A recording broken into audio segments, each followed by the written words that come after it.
Everyone, hope you all doing good. आज की video में हम बात करने वाले हैं गोल्ड के बारे में। और यहाँ पे मैंने गोल्ड का चार्ट ओपन किया हुआ है। इस वक्त तकरीबन प्राइस जो है मूव हो रही है $4,620 के करीब या $25 के करीब। और यहाँ पे अगर हम 4 आवर की टाइम फ्रेम में 1 डे के टाइम फ्रेम में जाके देखते हैं कि मार्केट में क्या सिनेरियो चल रहा है इस वक्त, तो ऑयल इस वक्त ज़्यादा वॉलेटाइल है, लेकिन गोल्ड इतना नहीं है। ये किसके ऊपर भी न्यूज़ इफेक्ट कर रही है, लेकिन खैर इतना नहीं है। तो 1 डे के टाइम फ्रेम में कोई इतना खास नज़र नहीं आ रहा। कुछ मैं इंपॉर्टेंट लेवल्स को मार्क कर लेता हूँ ताकि हमें पता चलता रहे। जैसे ये एक हमारा सपोर्ट जोन है, और इसके अलावा कुछ मेरे ख्याल से ऊपर से एक ट्रेड लाइन जा रही है, ये भी मैं मार्क कर लेता हूँ। और इसके अलावा कोई और चीज़ नहीं है। अब जाते हैं 4 आवर के टाइम फ्रेम में, यहाँ पे देखते हैं क्या चल रहा है।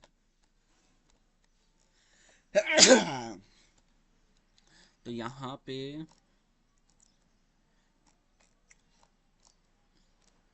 तो ये जो सपोर्ट 4 आवर के टाइम फ्रेम में 4 आवर के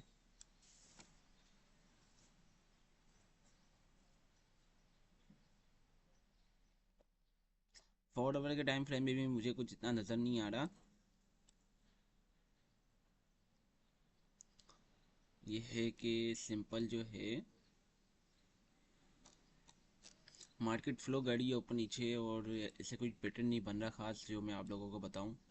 1 आवर के टाइम फ्रेम में देखते हैं कि कोई ट्रेड हमें यहाँ पे मिल रही है नहीं, क्योंकि लॉन्ग टर्म में ये पता चल गया कि मार्केट जो है वो ट्रेड लेने लायक नहीं है। और यहाँ पे हमें शॉर्ट टर्म में ही ट्रेड को जो है वो देखना पड़ेगा। तो इस वक्त अगर हम शॉर्ट टर्म में यहाँ पे कोई ट्रेड देखें, तो ये हमारे पास एक ट्रेंड लाइन है, इसे मैं मार्क कर देता हूँ।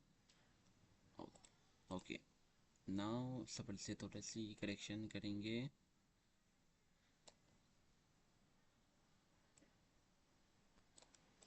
यहाँ पे अगर आप इस ट्रेंड लाइन को देखोगे तो सिंपल सी जो है वो ट्रेंड लाइन है।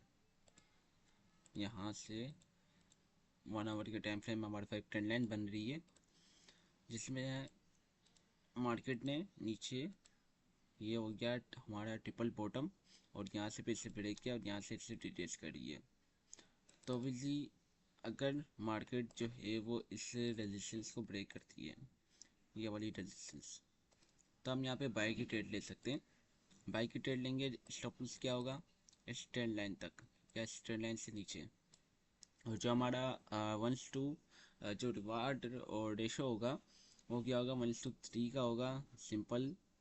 तो यहाँ पे हमारा जो एंट्री बन जाएगी वो बन जाएगी 4,624 पे, और स्टॉप लॉस बन जाएगा मेरे ख्याल से 4,593 पे। और इसके अलावा जो टारगेट है वो 4,760 पे बन सकता है।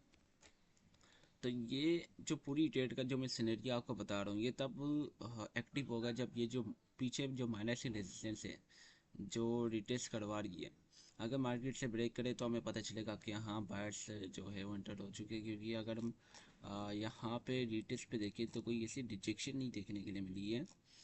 और यहाँ पे जो कैंडल्स है ये भी देखो डोजी इस टाइप की बन रही है। तो ये जो रेजिस्टेंस है ये बहुत ही ज़्यादा अच्छा रोल प्ले कर रही है यहाँ पे। और अगर यहाँ से कुछ हल निकलेगा तभी हम यहाँ पे बाई की तरफ जाएंगे, वरना फिर फजूल ले जाना। तो बेहतर है कि गोल्ड में कोई ट्रेड ना लो, और अगर रिस्क लेना है तो ये जो छोटी सी ट्रेड है ये मैंने शेयर करी है, आप इस पे जा सकते हो, वरना आप खुद का एनालिसिस कर सकते हो।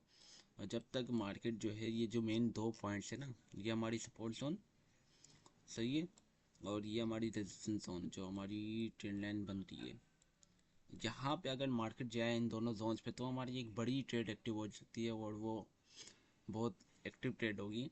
तो जब तक ये नहीं होता तो हमें छोटी ट्रेड से काम चलाना पड़ेगा। 1 आवर के टाइम फ्रेम में मे बी 5 मिनट्स के टाइम फ्रेम में कोई छोटी स्काल्प की ट्रेड भी अवेलेबल हो, तो वो भी आप ऐसे ढूंढ सकते हो, लेकिन 1 आवर के टाइम फ्रेम में बेस्ट रहता है। तो मैं वही आप लोगों के साथ शेयर कर रहा हूँ। तो उम्मीद करता हूँ कि आपको ये एनालिसिस समझ में आ गया होगा कि भाई अभी जो है वो बड़े टाइम फ्रेम में कोई भी ट्रेड नहीं बन रही। 1 आवर के टाइम फ्रेम में एक छोटी सी ट्रेड है, रिस्की ट्रेड है, और डिटेल्स पे अगर जो है ऊपर वाली रेजिस्टेंस ब्रेक होती है तो हम यहाँ पे बाय की ट्रेड लेंगे, वरना यहाँ पे ट्रेड नहीं लेनी। तो उम्मीद करता हूँ कि आपको ये सारी चीज़ें समझ में आ गई होंगी।